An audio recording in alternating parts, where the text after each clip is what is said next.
Hello everyone, Uncle Trev has come down to Iwenny Priory today for his little walk. Now, it always amazes me that sometimes big things are controlled by very little things. Have you ever thought about that? Think, for example, of a horse. A horse is quite a large animal, isn't it?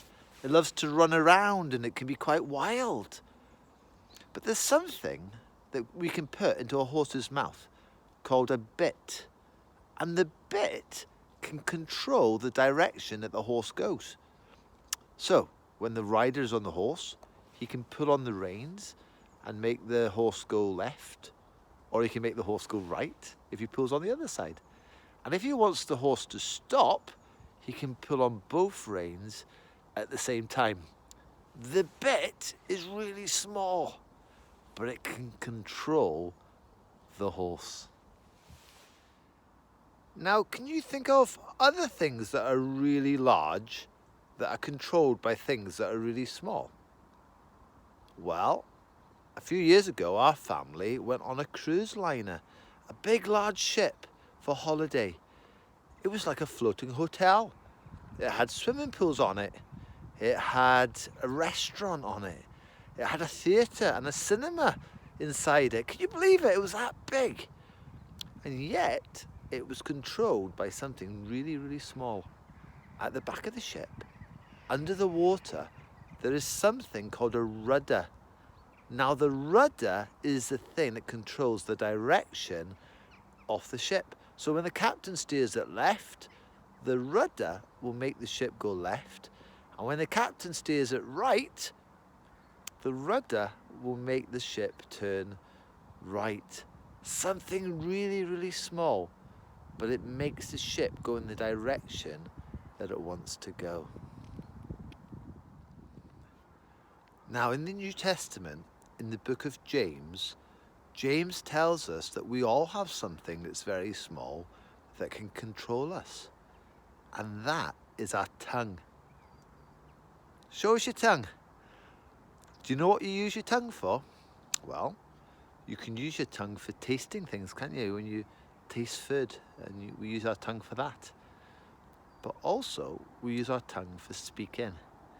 And James says that if we're not careful, our tongue can control the direction that our life goes in. Think about it for a moment. If you tell the truth, if you say what is right, then it will affect the direction your life goes in. People will begin to trust you. When you get older, people will want to give you a good job because they know that they can trust the words that you say.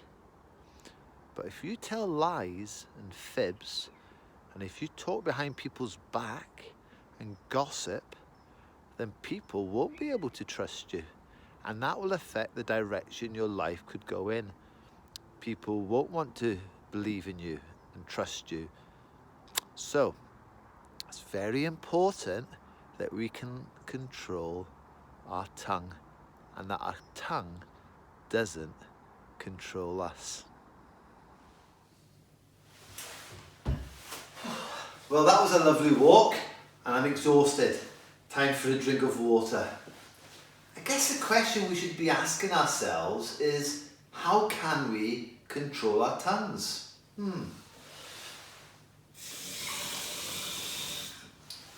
Well, here's the thing. James tells us that we can't. We can't tame our tongues. We can't control our tongues. You see, the problem that we have is what comes out of our mouth is what's inside us. It's a bit like me pouring the glass of water. Out of the tap came clean water because there was clean water in the pipes. But if there was dirty water in the pipes, then dirty water would have come out of the tap. And the problem is that we are dirty inside.